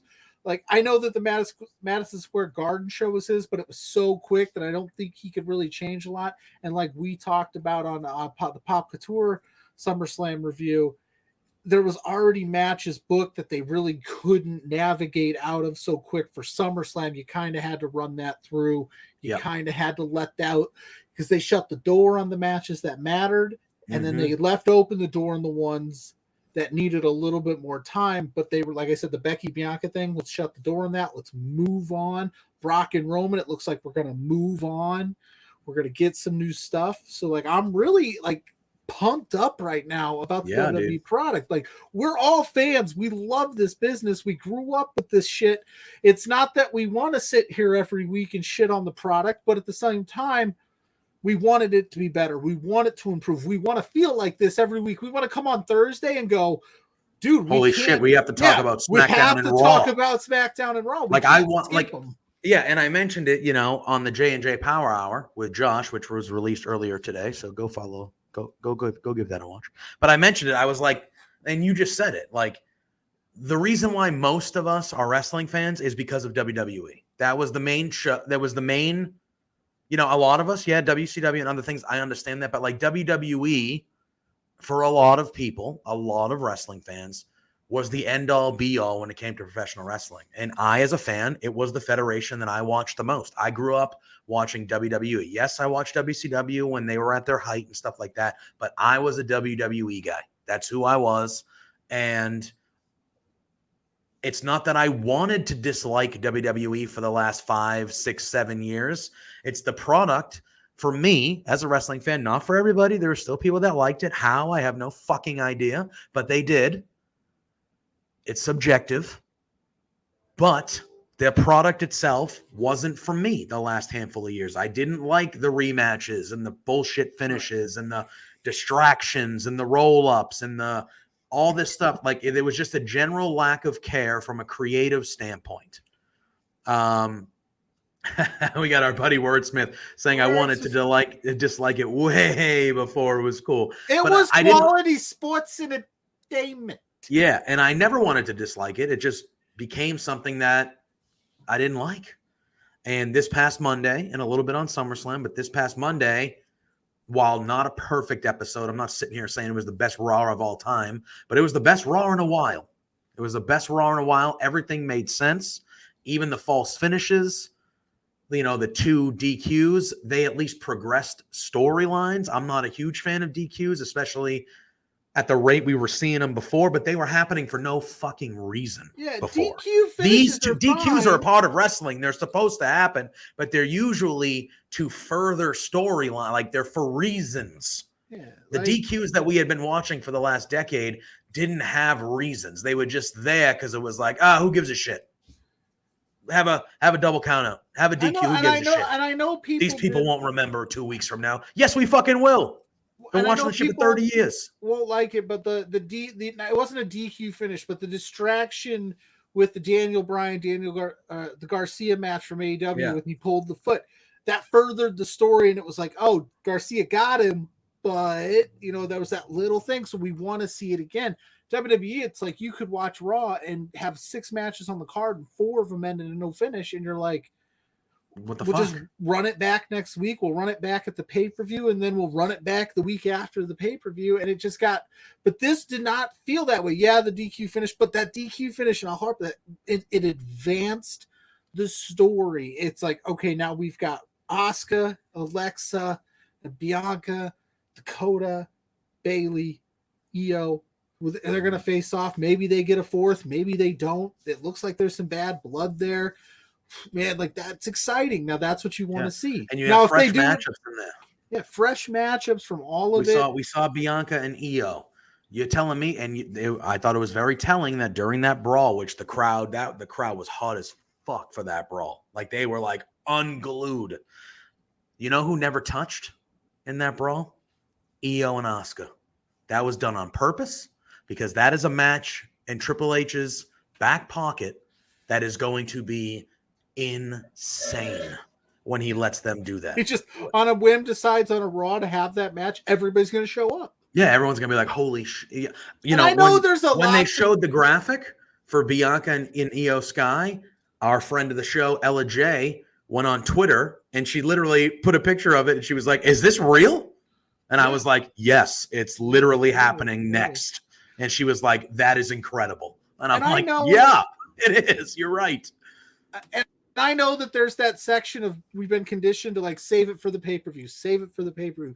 I think right now the WWE needs to earn back some good faith and goodwill and put some of these matches on Raw. Say, you know what, tonight on SmackDown, Io, Asuka, main event, the match you've been waiting for, and let it have a definitive finish. Like, because you guys you're going to get the pay-per-view number. You're WWE, you making that money. That money's in the bank from Peacock. You're set. Mm-hmm. Your problem is that nobody shows up on Mondays and Fridays because the show has been terrible. Give us these matches. Get us back into the mix. It's going to take some time, but you guys, they can afford to blow, the old WCW thing where it's like Goldberg, Hogan should have never been on a Nitro. It should have been on a pay-per-view. No, the WWE's got enough capital that they can burn those type matches on their shows to make us go, I can't miss that. I'm going to stay up till 11 o'clock. Because I can tell you, I got to be honest, sometimes it's like, I don't want to stay up till 11 o'clock to watch The Miz and Logan Paul talk about their balls for 45 minutes when I could just do that the next day and not miss anything. But now if you're telling me this main event is going to be massive, like, oh shit, okay, it's going to be worth staying up. Yeah, I'm excited. 100%. I'm pumped. One of the matches that I forgot to mention. There you go. If you were here like 10 minutes ago, we played your ad. Your beautiful face talked about balls and saving them shits. That is true. One of the matches that I forgot happened on Raw, which was awesome, was Seth Rollins and Montez Ford. Yeah, that happened on Raw. Fresh matchup. That's how crazy Raw has been that we're like. Yeah, that I forgot that Montez Ford had a banger with Seth Rollins. Like. Even the Undisputed tag team match was good. And I loved the story that they told where Judgment, it was the Usos and the Mysterios. And then Judgment Day shows up. Edge came back earlier in the night to Metalingus. Again, dope. Are we just supposed to forget, though, the last 2 months? And he acknowledged it, which was at least funny. He was like, hey, sorry, guys, I've been an asshole for the last 2 months. But like all of it, before he even said that music came on and the crowd was like, yeah, whatever, we're cheering. When as I was on my couch being like, yeah, but it was one of those things where it's like, are we just supposed to forget the vile shit that he said about all of us for the last 2 months? Like, yeah, he admitted he was a dick. Cool. But he said some nasty shit. He said some nasty shit. Forget that, like, But you hear on this dirt, and we're all like, yeah, no worries, man. We're good.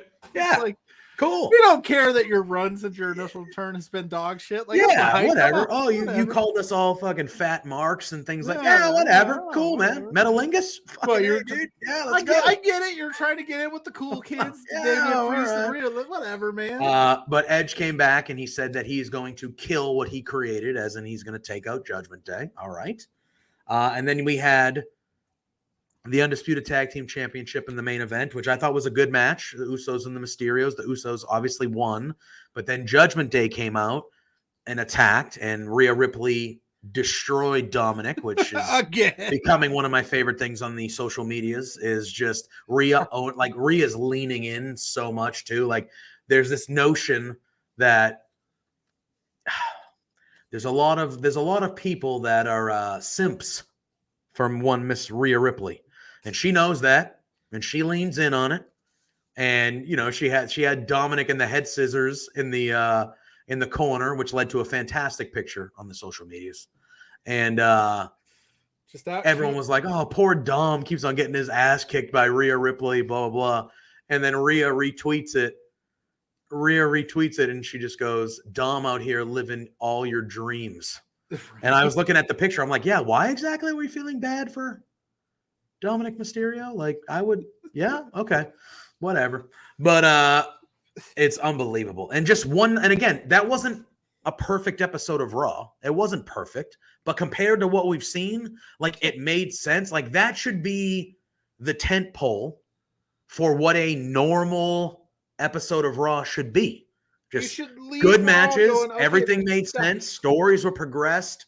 Nothing was fucking stupid or like.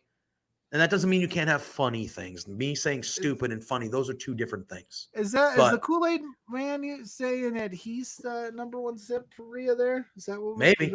Yeah, maybe. I mean, but no, you should. Your flagship program. I know we throw that word out here a lot. Should want you leaving more or want you talking about. You need to do that. It's just that's how it should be. They got into this wash. You're just saying he's one of them. Yeah, I mean, who isn't really?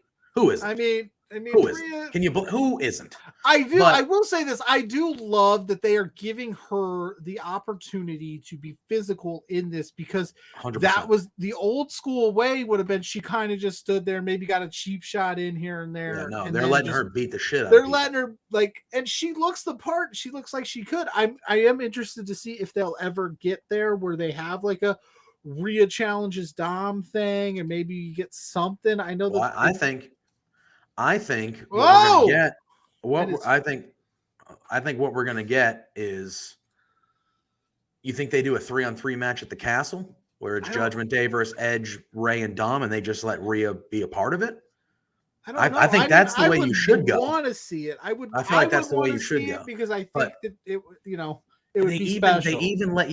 They even let you like with the small detail of Edge going for the spear and Rhea kind of nudges Dom in the way and he ends up spearing Dom. Like, that adds intrigue. That adds kind of like I wonder if we'll revisit that, because that could lead into Dom eventually turning and joining the Judgment Day. Maybe the Rhea stuff plus Edge attack. Like, who knows? You know what I mean? Like, it left you with questions where you want to tune in next week and be like, I wonder if Dom will say something to Edge, or Ray will say something to Edge about spearing Dom, or I wonder, whatever. Like, and we have a United States Heavyweight Championship to look forward to with one of Triple H's guys, Ciampa, getting an immediate push. And one thing I did want to mention, you know where Raw is next week? Do you know where Raw is next week? Do you know where Raw is next week? Wordsmith, do you know where Raw is next week? We had to call phone a friend. It's in Big Daddy Magic didn't tell me where Raw was next Raw week. is in Cleveland, Ohio next week. Who the fuck cares about Cleveland? I agree. The Wordsmith just showed up. Yes, I agree. But do you know who's from Cleveland, Ohio? And I lost my hair. Currently a free agent. I know, right? You lost the one. Jonathan Lorraine Gargano. I don't know his middle name. So how crazy? I was going to say Jonathan Grisham's a free agent, isn't it? He is. Different circumstances. How crazy would it be if Ciampa loses or wins the United States Championship? What if he wins the United States Championship from Bobby Lashley? What if that happens? And then all of a sudden we hear Johnny Gargano's music as a return to Raw to be Tommaso Ciampa's first challenger as the United States champion. And Johnny just comes back and goes, "Hey, bud, you remember me?" And then they can create video pack because they mentioned that Ciampa and EO were both former NXT champions. So that means that NXT is in canon now. It is gonna be mentioned and referenced. Is this the Disney universe of Star Wars? It's in canon, guys. It is. It's in canon. It is. And if you made a video package of like for people that don't maybe know that feud or whatever, if that's something you want to do, it immediately makes Gargano important on the main roster. You can include your old NXT footage of their backstory, which is the greatest story that NXT ever told. Can confirm. I mean, but can we just talk about WWE just leaning on NXT? Oh my god! Yeah, it's like the guy who ran it and somebody's in charge. And watched it get dismantled by the old guy who's no longer in charge. He's like, "All right, Dad, sit back and watch. I'm going to make this shit work up here." He did well, say, you know, "What a ball!" I have this other show that's going on at the same time. And we could just whoop. If Triple H went out from and signed Gresham as like a, we know what you just did. F you, now it's like it's on. Like that would be dope. I'd be down. I don't know. Where's my camera here? Oh god, where's like crap? How are you, friend? You just popping in and out. And just popping in. I got the wedding bells are soon. Absolutely ringing at Castle Wordsmith, and it's she won't leave me alone. But it's good. I actually caught up on some of the graps this week and realized that maybe I'm not the worst person on the planet anymore, according to some reports. And I don't think you are. I don't think you guys spoke bud. about it. So I don't think you are, my friend. There were plenty of reports about over. That's referencing the 7,000-year-old man that is. Yeah, now. I don't want to even mention his name on here. He's a piece of crap. But who were we talking about? Who retired? It's an open-ended question. Speaking of questions, Turnbuckle Talk, our boy Carl says he thinks he remembers hearing JPJ say he was at GCW. I was at the GCW. Did GCW feel different from a WWE show? 100%. I was in the third row. I got sprayed with light tubes during one of the matches. So that was fun.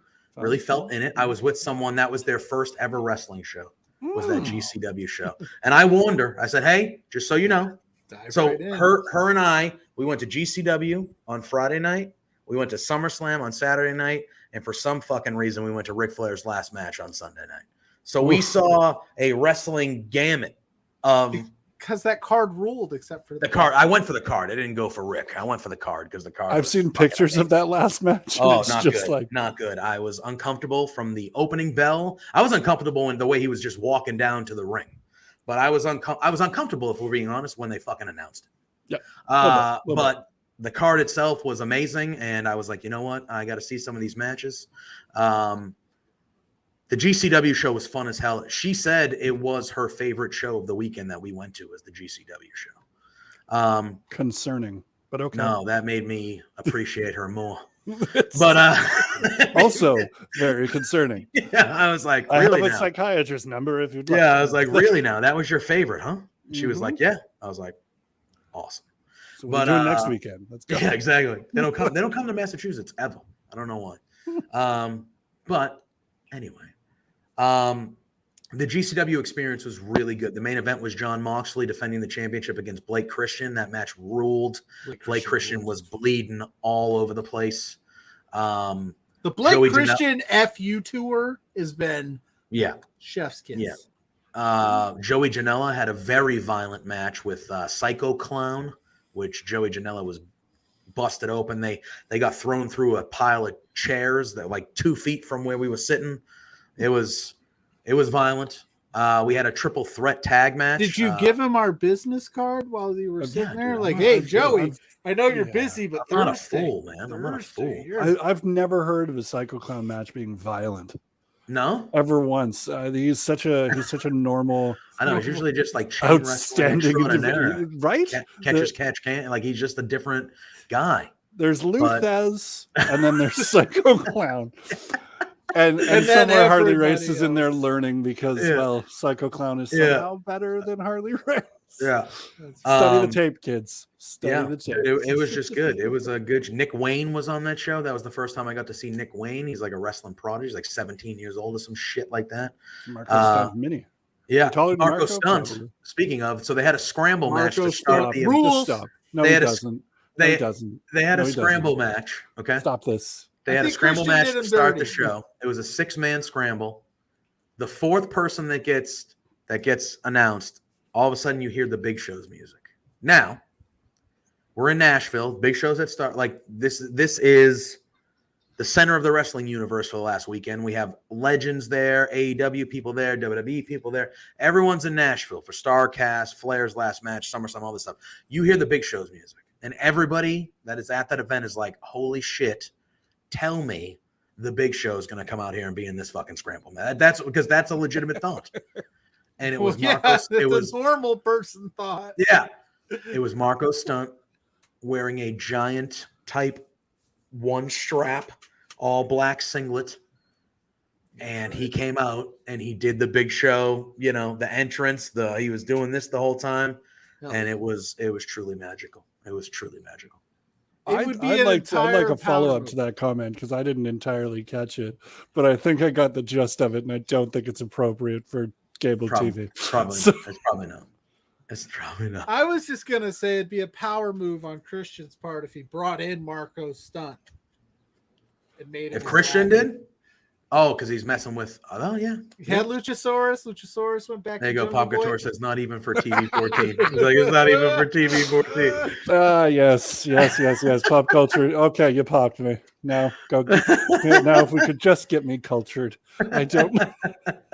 Gotta get you married first, there, my friend. I know. When's it coming up? Oh, I'm not going to kiss and tell, but it is coming up at the end of this month. All right. And then the I'm trying to think of a witty word. My God, the wordsmith is off his game this evening. The post ceremonial things will be taking place in California. Oh, Yeah, coming down to the Peace state. out, Carl. We'll see you Carl, later. Third if you are going to be Buck, tuning much into Major love. Love Wrestling, you will see Pluggo and myself As soon right as after we get here. off the air here shortly, We are gonna hop going to over be with them. on MLW Major Love Wrestling tonight. It's a doing draft crossover with our tonight, boys, baby. Papa Smokes and Bobby. Overs. Yes, we are probably going to get out of here with probably around 1:45, a little earlier than usual, so we can prepare for our draft on MLW Major Love Wrestling. Major Love Oh yeah, Wrestling. oh yeah. But I've already been informed for that draft that I can't take Alex Kane with all the picks. no, we can't Why have not? we can't take people that are already I in know, MLW but or are that's contracted that's all anywhere I else. need. Alex Kane times Those 5. are the I would win rules. it all. Those are Friend the of the rules. show. Anybody Alex. taking LA Park? Because if you don't, I'm going to be offended. Signed me to the some LA got it. Oh boy, but no, and that was it. We had the whole first hour of the show. We had MRB on here. That was one of the Mhm. The best one, the interviews I've only ever been a part of. He Michael ruled. Richard Blais. The LPW Grand Champion. And then before we got out of here, because I knew we would be getting off a little bit earlier because of the MLW crossover, I wanted to talk about Raw because Raw was fucking good, and Raw hasn't been good in a long time, and it was yeah. good. And I know the wordsmith is up on the sports in it. Yeah, he said he And watched some graphs. Entertainment. Yeah. I'm up on it. And What I do you know wanna talk you're not about? exactly the biggest WWE guy in the world, but did you have intrigue based on all of the SummerSlam talk and all of the? Did you have intrigue on Vince being Were you gone? like, all right, Did now that I give you want the to check intrigue? it out? To at I least have be a like, little I'm bit gonna of hang out? intrigue on that guy being gone. So it's interesting. I will keep my ear to the ground about it, to Yeah. be honest. But will I tune in and watch a full 3 hours of Raw? I mean, it's still a lot. 3 hours is still a lot. It's That 3 is a challenge. hours. It's 3 Yeah. hours. It when is. there's people that I really like on another show. That's 2 hours. The Bachelor. Yeah. Makes Is sense. that what you're talking That's on Bachelorette. Monday. That's on Also, Monday. Snowflake Mountain on Netflix. If you have not seen it, train wreck, and it's glorious. Train wreck. Train wreck, and it's glorious. So we're Anyway, not gonna see a 3-hour ceremony for the wordsmith. It's gonna be like, let's just get to the good it's stuff. 30 minutes. Yeah, can we Yeah, I get mean, to the look, whatever pop listen, song that is? Can we listen. get to the good part? Listen, Yes. Awesome. unless you are, if you're having a wedding ceremony that's taking place in a place of worship, It those is. usually last a Can little bit confirm. longer. Nope, no, it doesn't. Oh wait, are you having equipment inside a place of worship? Are you Oh, yeah. are you the Aaliyah of wedding ceremonies? Oh, I love it. Usually, most weddings that I've been to that have taken place inside a church or a place of worship Inside the are- squared circle. are longer. Yeah, The ones they that I've take had up like whole segments. outdoors or all stuff like that, 10 minutes, 15 Yep. minutes. Just you love this person, you love this person, you good? All right, let's go party. It's the That's what Spaceballs it is. wedding. Yeah, It's the ending exactly. of Spaceballs. Do you? Exactly. Do you? Good. You're married. Kiss Yeah, it. Now exactly. go. That's Whereas kind of what usually we if want. you're inside a church or a place of worship, you're having a mass of sorts, or there's a longer Yeah. ceremony of sorts. If I could vamp for a moment, I understand you Oh. gentlemen are a bit of a time crunch, as it No, were. you can vamp. We got a do few whatever minutes. you want. We're the flagship, bro. It's whole flagship that got me in a little bit of trouble. I think I flew the flag a little bit too hard, and I broke the pole. But Pluggo has fixed it. That's why we're best friends, because he fixes things that I wreck. It's fine. Oh God, you're gonna lose viewers. It's fine. That's what I do. I tank ratings. I was born and raised Catholic. Me too. Catholic. I know it's questionable right now, especially with what's happening in Canada. Don't come at me in the comments. I don't condone any of it. I don't care. It's fine. Pluggo seems confused. Talk to me after. I'll explain. It's kind of awful and why. But nothing un-Catholic, though. Let's be honest. Nothing unmistakably Catholic. Yeah. Questionable things. So yeah, they basically said no to us because I'm Catholic. Madam M is not. They said no. Oh yeah, because she needs to be confirmed, everybody has to be in. Everybody's got to be something. Yeah. Listen, yeah. pal, you need to be in or you're out. And I'm like, but I did all the work. I did the homework. And they were like, no. They're like, she didn't. She didn't do the work. Yeah. She's of another denomination that pretty much worships the same thing. But I don't want to get you guys in trouble, so I won't go there. We got rejected by 2 places, and then this lovely place near our lovely castle that the groundskeeping is falling behind. But anyway, we found a place. It's really nice. Turn of the century. It's built in like 1892, I think. Wow. Gorgeous place. They said yes. We were like, cool, perfect, booked it. And it's happening. Locked it in. It's gotta be crazy. All I want is a video of you saying your vows, because a man dubbed the wordsmith. Those have to be some fire vows. Oh, I'm not writing my vows. What? We're going very. You're going very cash. No, you're going very cash. We're going, gonna, because Pluggo, let me explain something that I'm you a probably are. 5-star chef, but you know what? I'm just gonna eat. Let me tell you something about 5-star. Bro, don't chef, you okay? You fucking saw knock Taco my Bell, bolognese first of all. the other day. Okay, I sent Pluggo a video. This is behind the scenes, folks. How come I don't get a video of bolognese? Because it wouldn't work on my phone. I'm sorry, it didn't work. It didn't send. I'll send you the video. I'm Italian. I love bolognese. It's fucking bolognese. I made it. And Son of a bitch. You don't actually see it. That's going to be the new segment of the week, the wordsmith sports entertainment in like the wild. Like I'm getting some gasoline, unleaded fuel. If you know what, here's the thing. I don't know how many people are watching this. Probably not that many. But if 2 people right now say yes, we want that, I will do something. And it'll be fun. I will do sports entertainment in the wild. No longer in Castle Wordsmith, but I'll do it safely because there's that whole thing that certain people. Oh, we got one yes. Oh fuck! We got one yes. Pluggo, that's you. It doesn't count. What? No. So if you're in the chat right now, just say yep. Yes, say yes. Also, JPJ, that's you. That doesn't. No, that's count. not me. Oh God! Oh boy, you're in trouble. We need one more yes, son of a bitch. No. One of you people. One more person say yes. You got to do your taxes. Nobody's saying yes. Are you kidding me, people? Oh, come You on. Oh, fuckers. yes.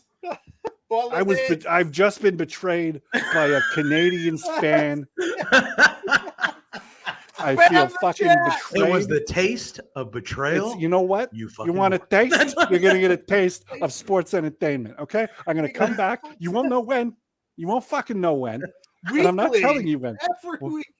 Every sports if the missus allowed me to, I will do it. I will do it on my honeymoon. It will be horrible. I will probably be intoxicated while I do that, but it's fine. I feel like I've just been stabbed in the face by one of my fellow countrymen, Hab _guy. You want a taste? Let's get a taste. You want a taste? You want a taste? Want a taste of the honeymoon sports? Hab guy, you have to wait. Oh, Hab guy. Oh, we got another one. We got another. Yes. Waffle box. So much to unpack there. I love it. All right. Well, on that note, Hab guy, you just we got love son of a wrestling. bitch. It's That's over, not man. Spencer, is it? Oh yeah, we got multiple yeses from Jesus Spencer or Christ. someone whoever's running the Love Wrestling account's like, yep, happening tonight. All right. All right. Well, now see, it's almost like a Money in the Bank briefcase. We don't know when Wordsmith's going to show up, but he's going to show up and he's going to do something Sports entertainment crazy. is like this. It functions like this. This is how it works. You don't know when it's going to happen, but it's going to be fucking quality sports. And it's going to be entertainment because not so athletic. Not working out to get that wedding bod. You should have seen us an hour ago. We were the most professional people. Oh my God. Yeah, we had one of the best interviews. I would say one of the best interviews on this Love Wrestling platform. That's what I was. That out. I felt real good about that interview. This is what I do. I come in, I wreck the quality of the show. Waffle boxes. It's good. It might be quality fucking.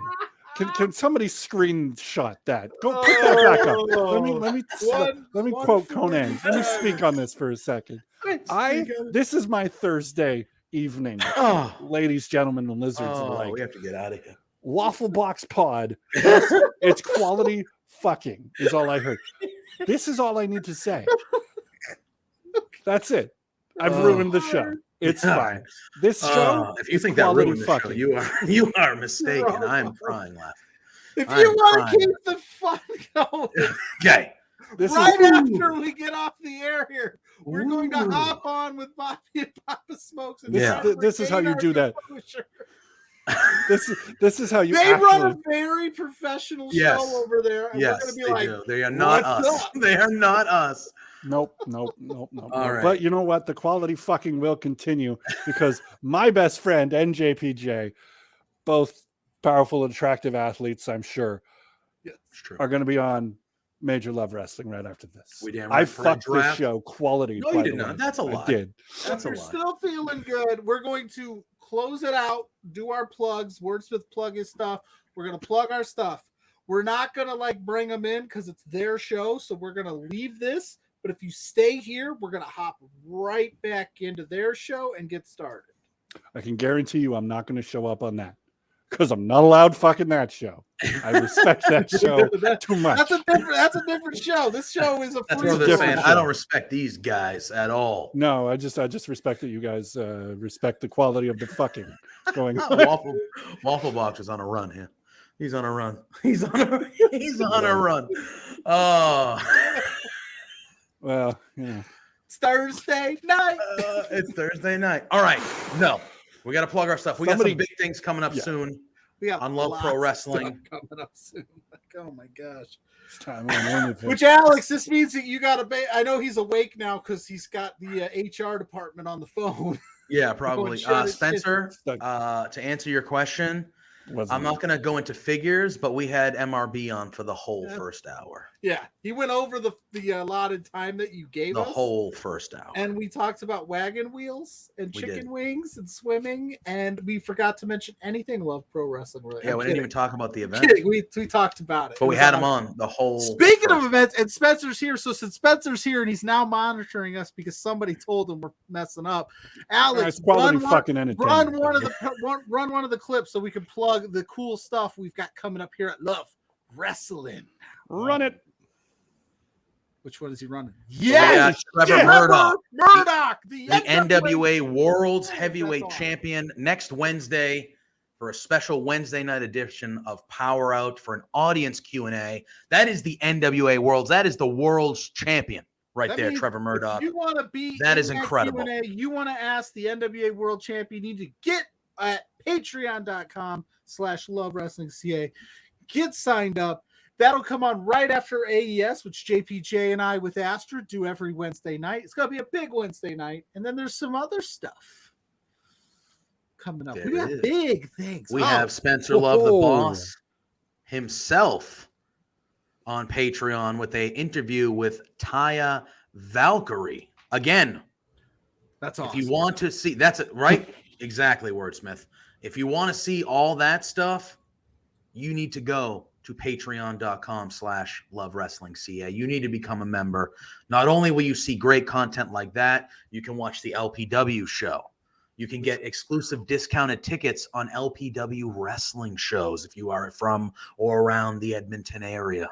Or if you want to travel, if you want to go up there for an event and make it a travel. I know Pluggo and I at some point want to fly up there for a weekend and do this shit. Yeah. You And can we'll get just say discounted tickets. We're not gonna spoil it, but our faces are gonna be on that Patreon soon. 100%. 100%. We're We're going to be on there soon. Soon. Yes. All right, Wordsmith. We got to get out of here because we got to prepare for this We're draft. holding up the other show. We are. We literally are. That's what I do. Let the people know where they can find you. Then Pluggo and I will plug our stuff, and then we'll get out of here. And then you hang on. Probably 10 minutes from now, right around 10-ish or shortly after, you'll see Pluggo and I's ugly mugs joined by two handsome fellas and Papa Smokes and Bobby, and we'll do an MLW draft. That's why we blow special. the for all the handsome Wordsmith, go. It's going to be sick. Ladies, gentlemen, listeners alike, you can follow me on Twitter. That's the only thing that I have now because I gave up on social media. At Castle Wordsmith. That is at Castle Wordsmith. What do I have going on? Well, let me tell you.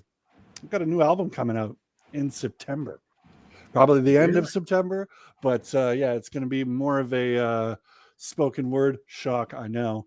/ imagine if Hunter S. Thompson just did less drugs. Okay. And had a bass guitar. Okay. If that doesn't interest you, I don't blame you. But follow me on at Castle Wordsmith on Twitter. It's gonna be awesome. It is. Pluggo may have heard a little teaser of the album, and it's pretty darn good if I say so myself. It's going to be great. Well, there you go. You just got to follow. You just got to follow from Pop Couture. Followed. Oh, we are good, my friend. We are good. All right, Pluggo, plug your shit. All Plug right, the I stuff am for us so we Pluggo can get out of here because we got to get out of here. Social medias, I am Pluggo. Just look it up. You'll see his beautiful face. That's the quickest way I could think about it. I'll plug the show page too at B2Beards across all social medias as well. Stay up to date. We got a lot of cool stuff going on. Maybe some fun interactive things with some fans. You'll just stay tuned. We got a lot on our plate, but everything will be there. Social medias. I'm going to say it before JPJ does, but again, thank you to MRB. Thank you to the Wordsmith for coming out. Now, JPJ, you plug your shit, and then we're going to head over to Major Love Wrestling. So keep it here on this channel. Yeah, you can find me on the Twitter machine right here at Joseph_Poulin Jr. You can find me over on the Twitch and on Facebook at JPJ Loves Gaming. I stream some MLB The Show on there. But yeah, so go give me a follow over there. We'll be streaming some more games coming soon. Yeah, Just right now, it's MLB The Show season. Pop Couture, who is in the chat tonight. Me and Pluggo, we had our debut show on Monday with our buddy Mike Fish, where we reviewed SummerSlam and we talked about our excitement for Raw. We're going to be over there most Mondays and maybe doing some other things over there. So go give them a follow at Pop Couture, twitch.tv/Pop Couture. I believe it's Pop Couture on the Twitter machine. Yeah. That's all our stuff. Me and Pluggo got some more big stuff coming soon. You'll hear about in the next, hopefully, coming weeks or a month as well. Real big stuff happening. But yeah, we appreciate all the love and the support. We want to thank. We got big boy shit. You want to make, as Daddy Magic says, you want to make big boy money. You got to do big boy shit. Big boy shit.